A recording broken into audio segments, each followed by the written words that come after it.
Hi, I'm Larry Reed, and you're listening to the Libertarian Christian Podcast.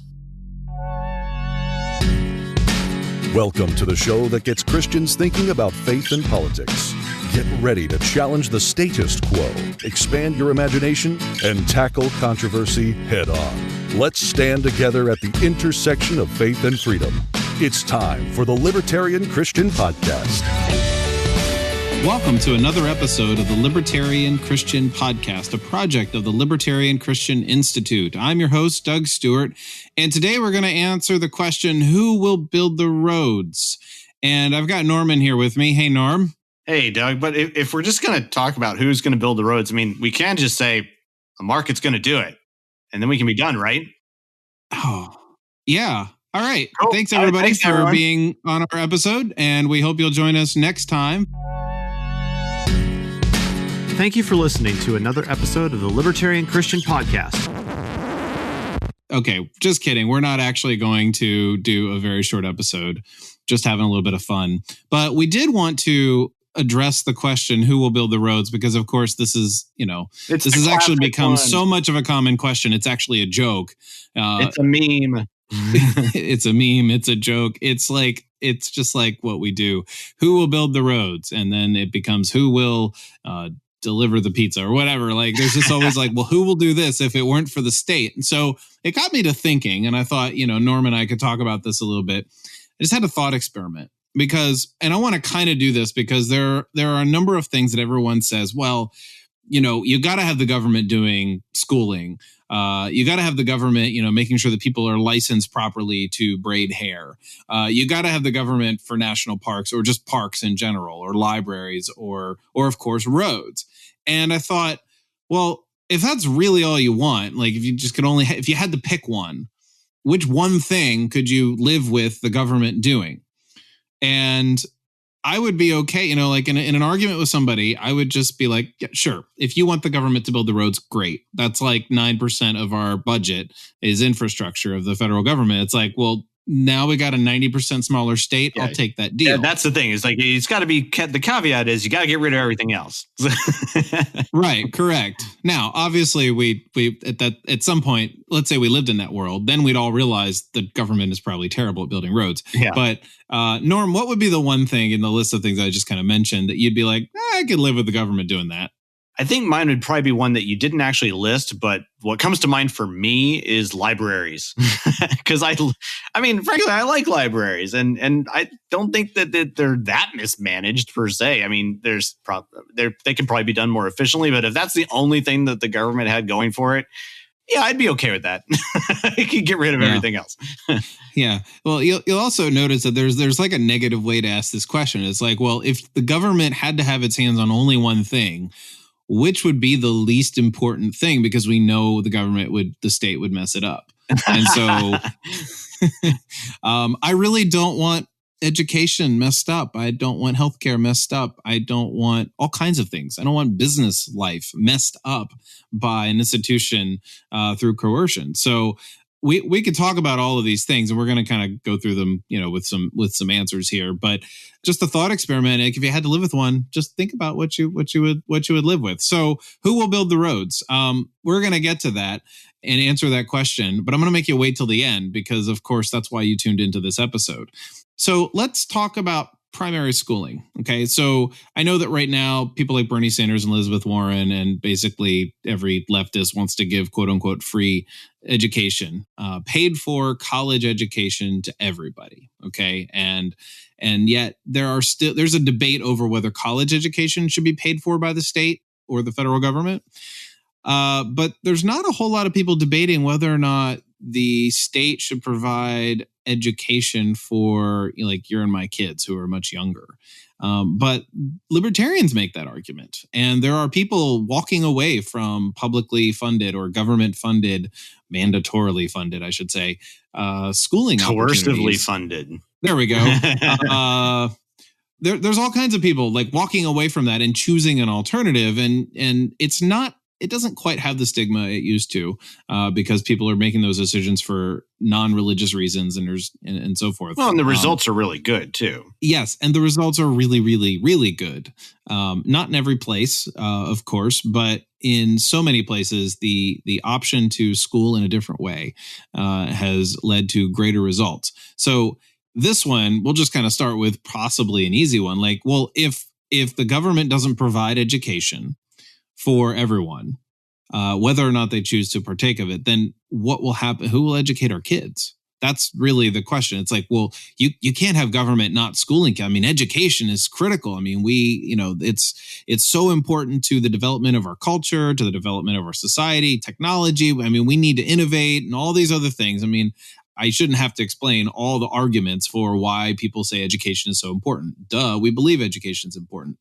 So what would happen if the government just decided, we're going to stop educating kids? We don't care. Does that mean that kids are just not going to get educated? I don't think so. I mean, we could ask the question, how does anybody get educated at all? Well, yes, it does involve sometimes teachers, but fundamentally, the kids begin education in their homes with their parents. And it goes from there to a different, varying levels of growth. There are very many different opportunities that one can envision as to how education can be provided for in a free market, whether that's homeschooling, where the parents just decide, yeah, we're going to do all of it here at home from here until, whatever we decide is the time and place that we will, we can send our adult child off on their own to varying types of prep schooling or private schooling in the more, dare I say, traditional format of grades and kindergarten and blah blah blah like that. Or there's differing models even than that. I mean, most people have no idea how many different kinds of models there are for education in the first place, whether that's the Sudbury model, which my wife is trying to kind of start one of those schools here in the St. Louis area, or the Montessori style of schooling, or the Waldorf style, or there's also homeschooling. There's things that we might call unschooling. I mean, there's tons of different ways and methods. And the fact is that trying to shoehorn everybody into the same type of the public school system is actually doing children quite a disservice. And it certainly doesn't help people who have particular needs that might preclude them from having a good experience or a good education at all in a public school system. And so that it leads one to go well, if the government is just going to consume so much resources in doing education provision, I mean, how much more effective and efficient and better can the private market do if it is allowed to flourish and come up with different price points and different opportunities and differing ways of going through any of it? Well, it's interesting that you brought up the idea of price points, because I can just imagine that the different models of schooling, and I'll just add there for a second that there are also blended models where like the student goes to a typical traditional schooling system for some of the education and they do the rest at home. There's also that's becoming popular.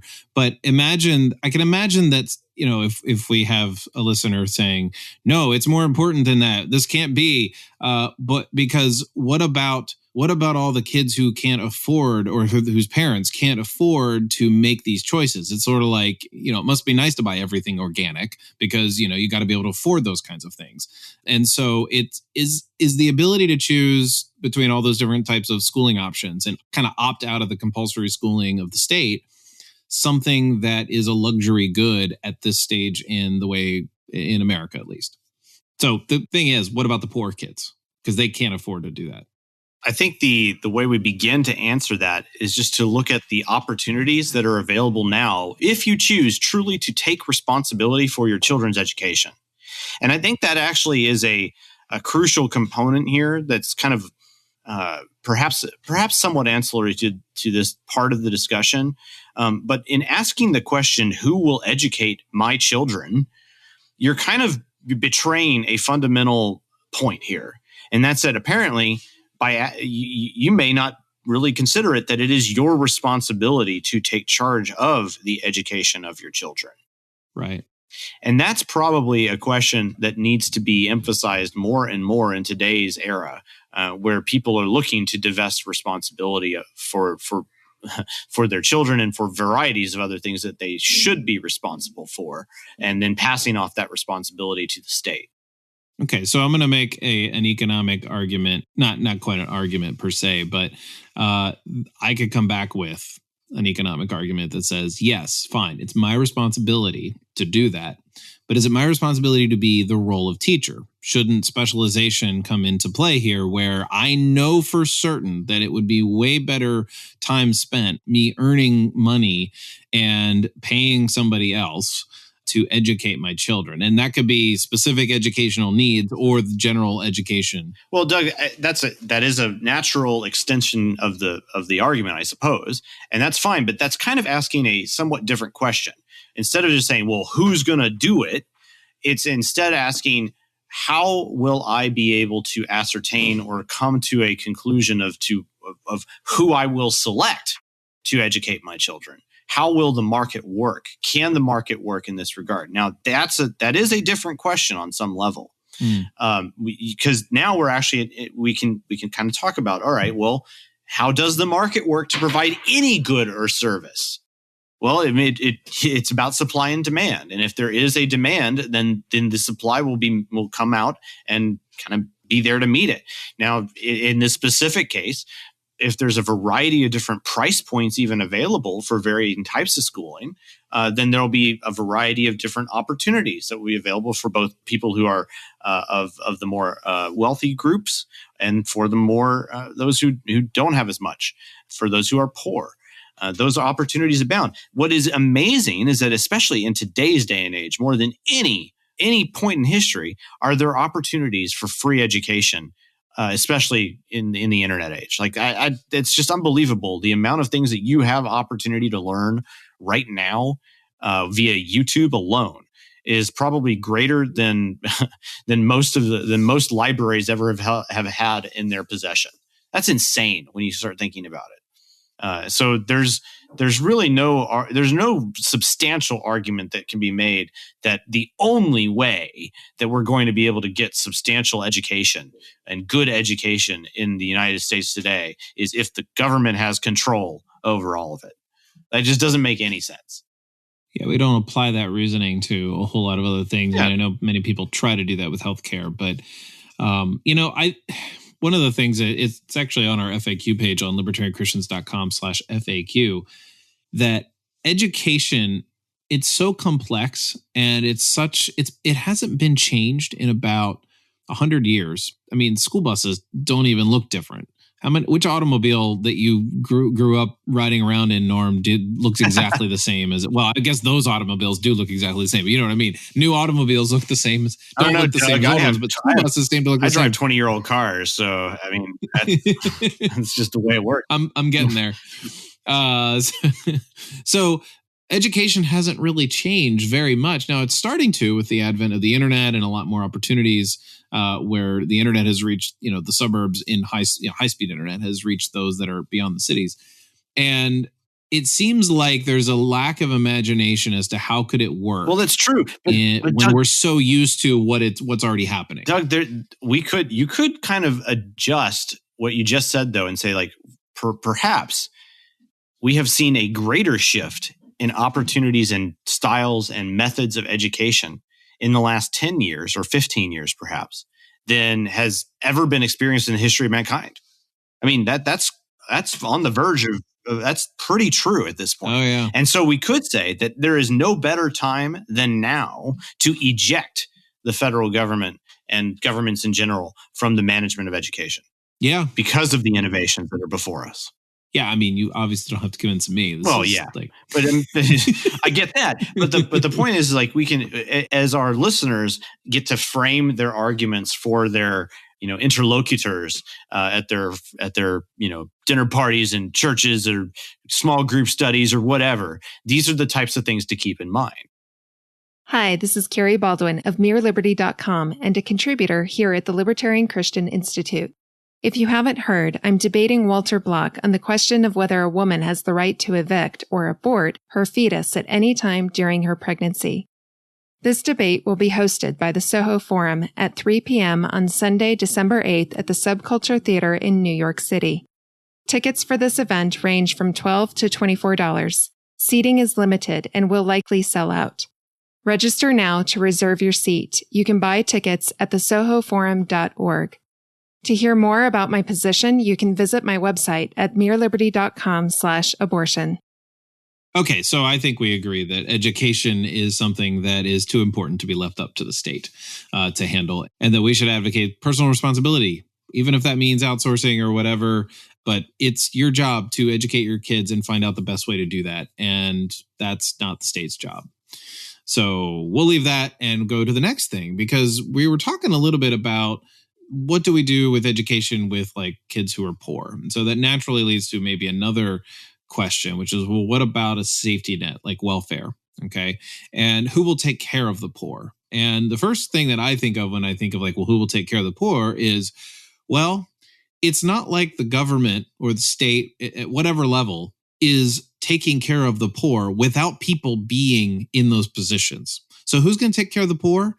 Why not the same people who are already in those positions taking care of them? They're just doing it without compulsory funding. So people will take care of the poor. Other people will take care of the poor. Just because there's no safety net, if we were to imagine a world without a federal or state level in the United States safety net, who will take care of the poor? Well, other people will.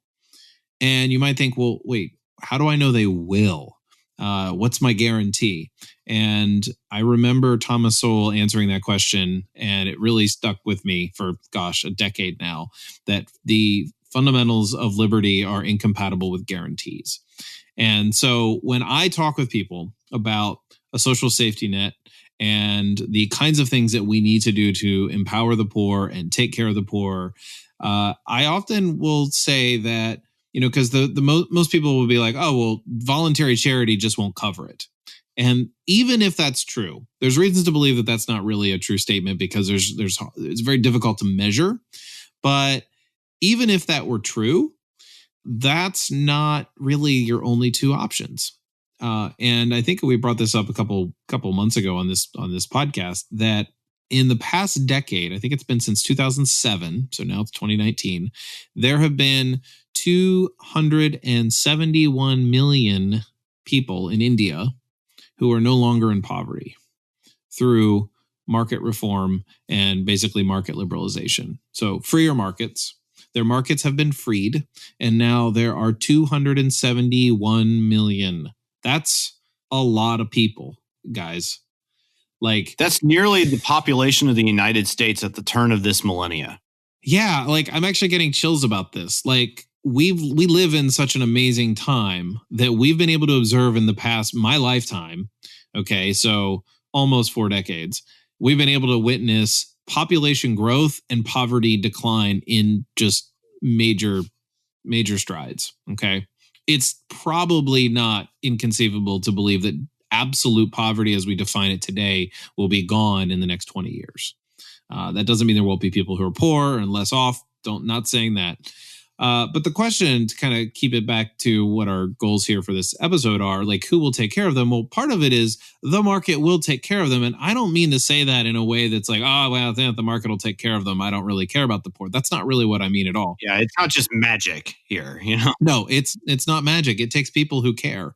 It does take people who will run businesses in such a way that they can use their profits to donate and to give to charity and to do outreach. Yeah. And I mean, there'll be nonprofits. There's all kinds of those things. There'll be nonprofits. Churches.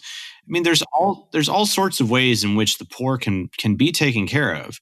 And there's ways like businesses can also offer. I have a friend who lives in my area who started a business basically for veterans who have really hard time getting jobs. And it's, we don't often think of veterans as poor, but they can be if they're unemployable due to the kinds of experiences that give them problems in the workforce based on, the government sending them overseas to fight wars they don't need to be fighting and doing things no person should ever have to do in their life. They come home and they're not very employable. And not all of them. I'm just saying this about some types of veterans. And I have a friend who started a business he found a niche type of business that was for veterans that really helped them integrate back into society. And he's doing, I've told him, I'm like, dude, you're doing the Lord's work. and he's also a Christian, so he kind of knows this in some sense, and he doesn't Christianize his whole business operation, but he knows he's doing a service for people, and he's helping those who are poor.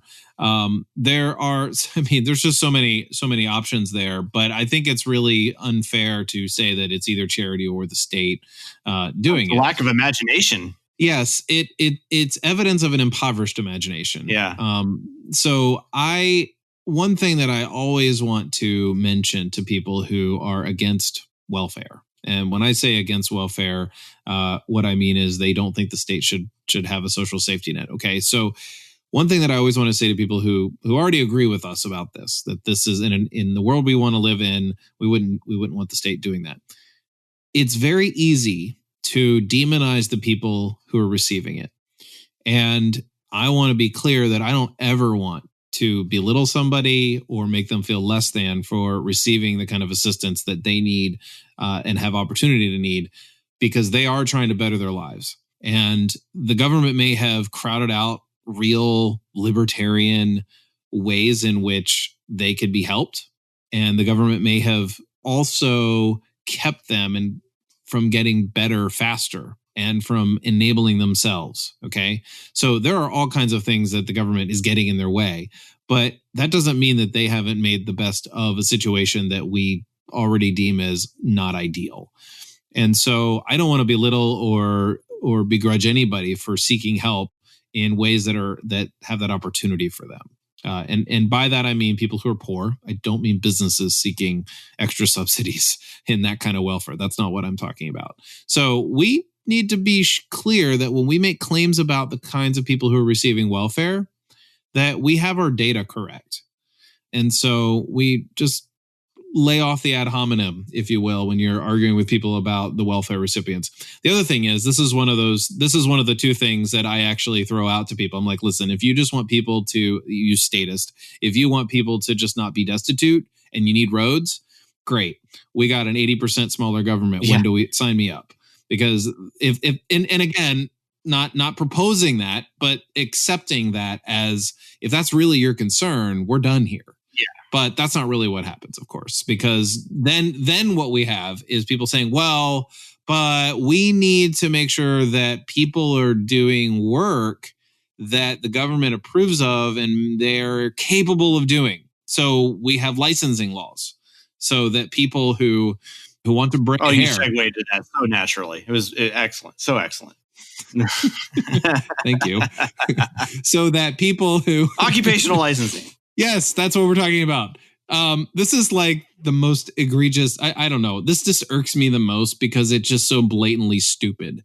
When I read articles about people being, they go out of business because the so-and-so sued them because they didn't have a license or whatever. And I'm like, you've got to be kidding me. Like, if there's any item that should be taken off the table is occupational licensing. And I actually have a compromise option, which we'll talk about.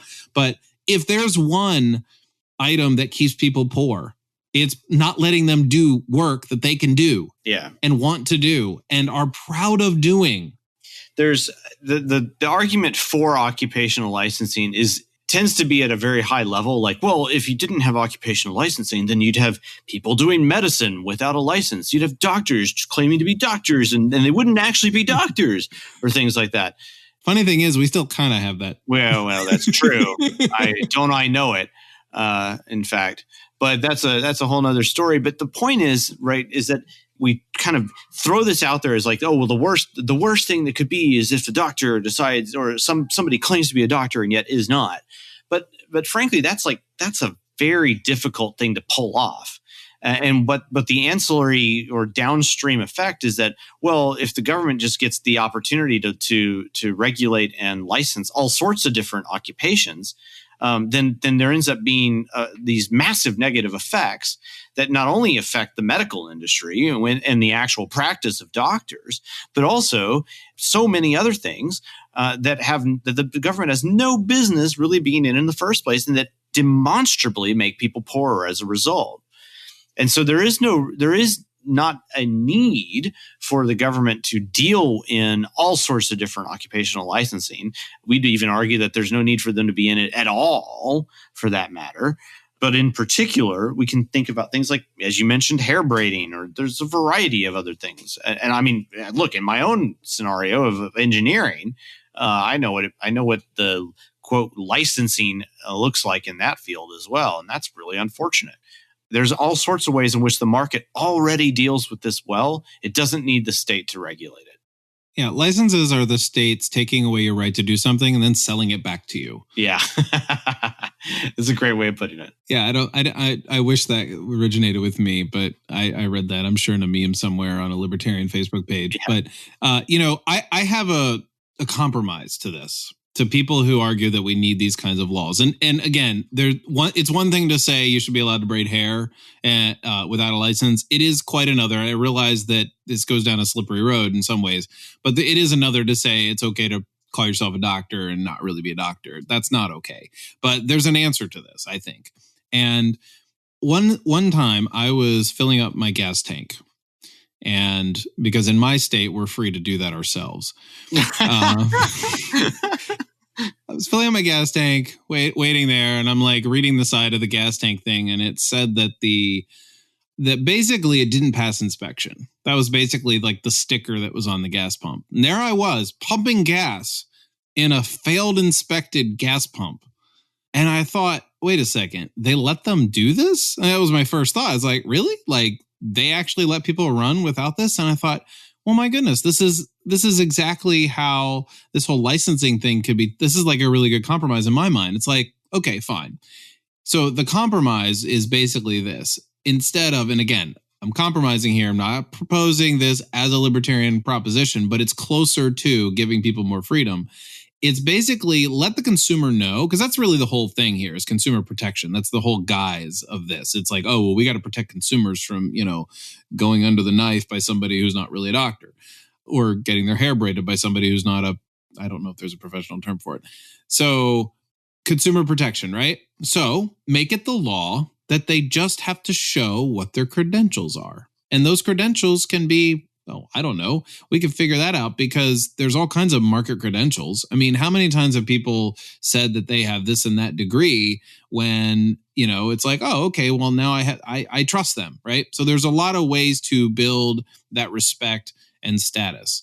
You could have proof of insurance if you're doing something that involves, I don't know, like things that are way more potential to harm people than braiding. Let's go back to your gas station for a second. I mean, what's interesting there is that it didn't pass inspection per se, but like if that's a government deal, like, okay, fine, whatever. But there are certain things that we call calibrations, and you could always put up, if standard weights and measures, right?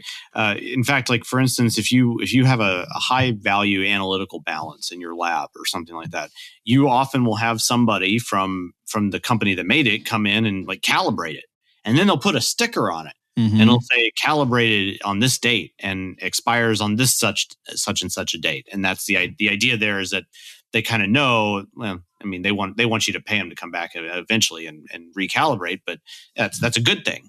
Ultimately, it keeps right, working. Right. But you can have calibration stickers even on something like a gas pump, and that could alert you to, hey, this is okay. But it's also interesting, Doug, the way you even phrase that. It's like, how who's letting them do this? Well, guess what? You were letting them do it too, because you saw the opportunity to say like, well, maybe I shouldn't do this. It didn't pass its inspection. I guess I can move elsewhere. And whether that's a calibration sticker or an inspection or whatever, it's like ultimately it's you at that point that's determining whether or not you're going to service or take that service. Well, and I think that the argument against occupational licensing and those kinds of, basically the kinds of consumer protections that the state has historically done, and when I say historically, I mean like last 100 years or whatever, since the progressives have wanted to take over and influence everything, that argument is becoming weaker and weaker as the prevalence of knowledge through internet and connectivity that we have has become stronger and stronger. So I could even see an argument made in, say, the 50s that, how is this person going to know? There's no means for them to know that this person's trustworthy, and therefore we need, some sort of, minimum level of competence, before they're even allowed to do business. I could hear you make an argument for that, but not very much any longer, because I don't really rely on, oh, well, the government lets them be in business, so they must be okay. I go to Yelp or I just go to Google and I see whether there's reviews. There's all kinds of ways in which you can discover whether or not something is trustworthy. Oh yeah. For instance, I mean, you mentioned earlier about verifying that somebody has a degree or something like that. Well, I mean, if you've listened to this show for long, you've probably heard us talk about that. I have a graduate degree from the University of Texas. Well, it turns out if you wanted to verify that, you could. You can go on, utexas.edu right now and look at the record of alumni, and you could find my PhD thesis. Like, you can do that right now and read the nearly 200 pages of my PhD thesis if you want. I would be so happy if you did. But you'd be the only one. I don't have. No, not true. I don't have a PhD thesis, but I did write a master's thesis, and that is not available online, I don't believe. Yeah, but the fact is, it's like part of the reason why people even trust if you say like you have a degree at a place is that that's verifiable. Like, you can verify. Correct. Yeah. Yeah. And you, to the point at which you don't always even go, people won't do it. And so, yeah. Anyway, that's a whole nother story. But the point is, like, all of this stuff is very doable. You can do it now. Yeah. So I'm gonna go tangent here on conspiracy theory. I think I know why my state, I live in Pennsylvania, lets the gas station dispense gas if it's not been validated as, like, I don't know, pure or authentic or whatever. Here's my conspiracy theory response. I bet I know. They want people to put this into their tank because it's going to make their fuel economy go down, and they're going to have to fill up more. And there's Pennsylvania is like the highest tax. I think like outside California and New York, basically like the highest tax state for gasoline. So it's in the state's best interest for not as good gas to go into our tanks, because then we'll fill up more and they'll get more revenue. Yeah. I don't actually believe that. That's just my, my conspiracy theory mind going astray a little bit. Yeah, so they get more sales tax out of it. That's tricky. That's tricky. Yeah. Yeah. Well, they get a lot of sales tax out of it already. So. Yeah. Oh my goodness. So I'm sure that it's going to all good things like parks and like the beautiful things that are out there in the world that we just want to sit and enjoy. Oh yeah. And schools and things. Occupational licensing. So I'm sure that's and occupation. I'm sure it pays for the people who have to. Oh my gosh, I don't even want to go down this road. This is like, it's just mind-bogglingly stupid. So, moving on. I guess we're talking about gasoline. There's no better segue to talk about the roads now, because we promised everybody we would talk about the roads. So, at some point we'd end up on this road. Pun intended. Oh.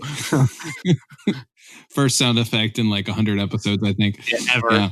So, oh man, who's going to build the roads, Norm? Is it going to be Domino's? Well, it'll probably be Walter Block, actually.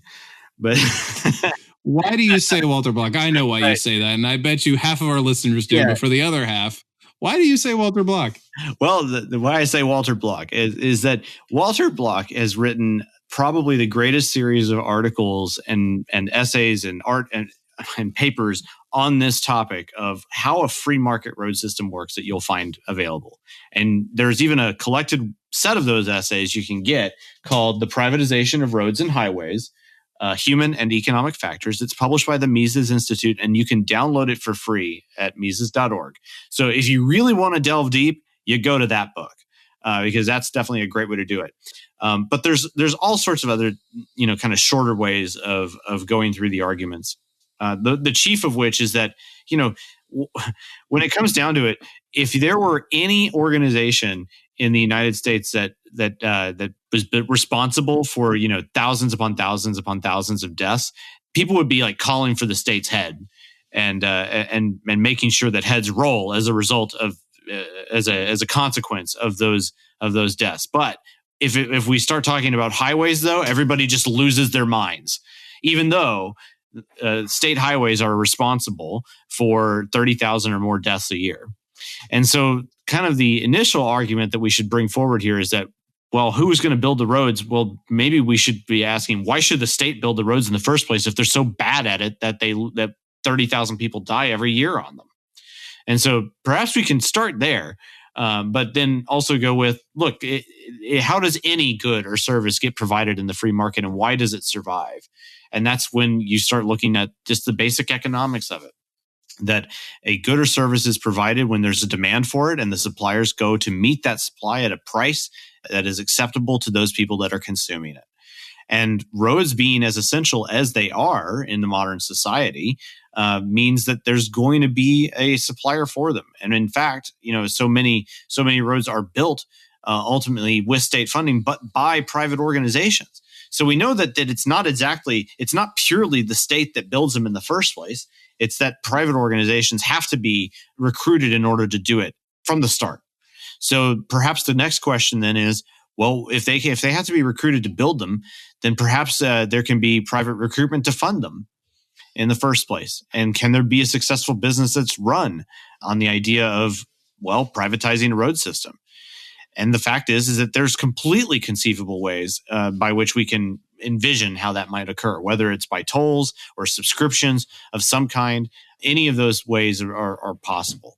And so that we can kind of begin there, and you can expand from there to encompass a variety of different arguments and means by which these things can work. I actually had somebody respond to me on Facebook.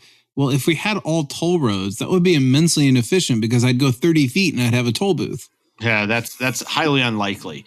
And I'm like, really? You think that's actually how it would work? When somebody would erect a toll booth instead of figure out with like their 30 neighbors or whatever, how to do it a little more efficiently than just like everybody makes a toll booth on their property line. Well, it's kind of crazy that they would even say that, considering that there's demonstrable evidence to the contrary all over the place. For instance, just one example that I've mentioned here, and maybe not on this podcast ever before, but there was an instance in Texas a number of years ago where in Abilene, Texas, the home of Abilene Christian University, incidentally, of course, where my uncle used to work, and back when he was still working. But great place. And Abilene's a wonderful place. But Walmart, incidentally, had a need to fix a bunch of the roads surrounding them. And the city was doing such a terrible job at trying to fix the issue that they just Walmart took it upon themselves to fix all the roads around them. They literally did this. And they did it not just purely out of the goodness of their hearts, but to make for a better customer experience and making it easier to get there, making it, just finally getting the problems taken care of, made it easier for people to drive into the parking lot, to, park their car, have a good experience, and then walk out feeling very happy that they had spent their money at Walmart. I mean, come on. This is how things work in a free market. It's not that there's just that Walmart's going to charge you $100 to park in their parking lot just so you can go shop there. They want to encourage people to go there. And there's private roads built all the time already. And so again, we've mentioned this before, that people feel that there's no other argument for if we didn't have the government building roads, then it just wouldn't get done. Well, it's kind of a lack of imagination on a grand scale. Yeah.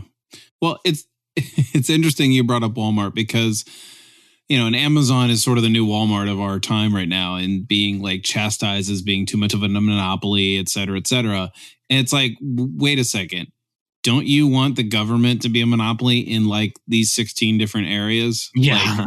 If, and I've had this thought, if the federal government had set up a website that was as successful and big as Amazon, the left wouldn't be complaining whatsoever. Or the right, for that matter. Or the right. Right. We'd all be, well, first of all, it couldn't happen that way. We know that. Yeah. But if that were the case, there'd be no problem. It'd be like, oh, well, why should we challenge that power? But now, because it's a private individual, it's like, oh, well, no one should have that much power and wealth. It's like, really? Come on. But the other thing is that we think about roads. And this is one of those seen and unseen things from Bastiat. Yep. Why do we have to ask the question, who will build the roads? Because maybe there'd be some other means of transportation if the government hadn't decided this was the method of transportation that is dominant at least in the United States. There are other options. And we're going to take from everyone in order to fund it. Right. Yes. I mean, it could have been otherwise. Maybe we'd have flying cars by now. come on. Yeah, roads. Where we're going, we don't need roads. Yeah, that's right. So there's also the question, and it is a question that's sort of it is a hypothetical. It is in an alternate world, we could have done this. But whenever you have the government involved in something that is about business, or in this case, we're dealing with like the building of roads, it's going to make decisions that are going to be at the expense of other people. Yep. Or at the expense of alternatives. I mean, that's true just in general. So with something like occupational licensing, there's going to be some people privileged over others, and the government gets to decide kind of in some ways who wins and loses. And it's same with school. Like the government gets to decide where the money goes. So there's a number of things that when the government decides that we're going to pave roads, as opposed to other opportunities in, say, like the 50s and the 60s, then that already made uneconomical other options. And maybe we live in a different world if the market were allowed to work. And maybe we wouldn't be driving across the country, as much as that's like a fun thing to do. But maybe there'd be something a little bit different. Now, not saying that world would be better, but it would certainly be different. Maybe it would actually end up being the same. We'd just have more toll roads. Who knows? Or maybe we'd already have, self-driving cars because they'd be much more efficient by now. We don't know. Yeah. And possibly. actually, Doug, that's it. There's a good point here that I think as we close off, we should remind people of. And that is that when you get into these discussions with non-libertarians about, well, how is service X going to be provided if the government doesn't do it?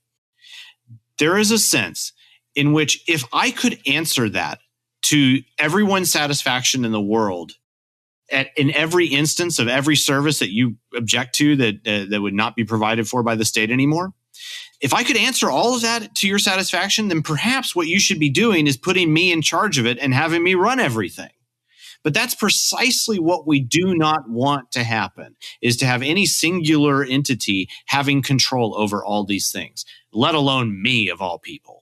Yeah, that's a road we won't go down. That's a road we will not go down. But the point is that, yes, it's good to have an idea and to be able to suggest these things, but to remind the people with whom you are arguing, in a friendly way, of course, that we don't know how everything's going to turn out. But what we do know is that the government is not a good way of solving these types of problems, because they inevitably use violence and force to get resources in order to accomplish these things. If we believe that peace is the way to prosperity in this regard, that if we go through voluntary interactions, that's the more important way of going through these sorts of interactions in the first place, well, then we have to accept then that the state's not going to be a good way of doing this, and that the market can. I think that's a good place to end. Thanks, everyone, for joining us for this episode. And we will certainly cover in the future some of the more difficult questions about who will provide for. And then there's a whole other kind of set of questions that are a little bit more complicated to go into. But we wanted to get started and open up your imagination to alternatives to the kinds of common questions. Who will build the roads? Who will provide for libraries and schooling and so forth? So thanks for joining us. Thank you for listening to another episode of the Libertarian Christian Podcast. If you liked today's episode, we encourage you to rate us on Apple Podcasts to help expand our audience. If you want to reach out to us, email us at podcast@libertarianchristians.com. You can also reach us at LCI Official on Twitter. And of course, we are on Facebook and have an active group you are welcome to join. Thanks for listening, and we'll see you next time. The Libertarian Christian Podcast is a project of the Libertarian Christian Institute, a registered 501c3 nonprofit. If you'd like to find out more about LCI, visit us on the web at libertarianchristians.com. The voiceovers are by Matt Bellis and Catherine Williams. As of episode 115, our audio production is provided by Podsworth Media. Check them out at podsworth.com.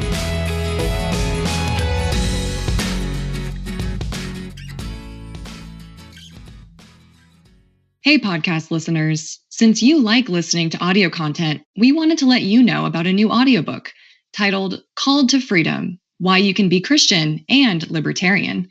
It's read by me, Jacqueline Isaacs, one of the contributing authors of the book, and every download helps to support the Libertarian Christian Institute.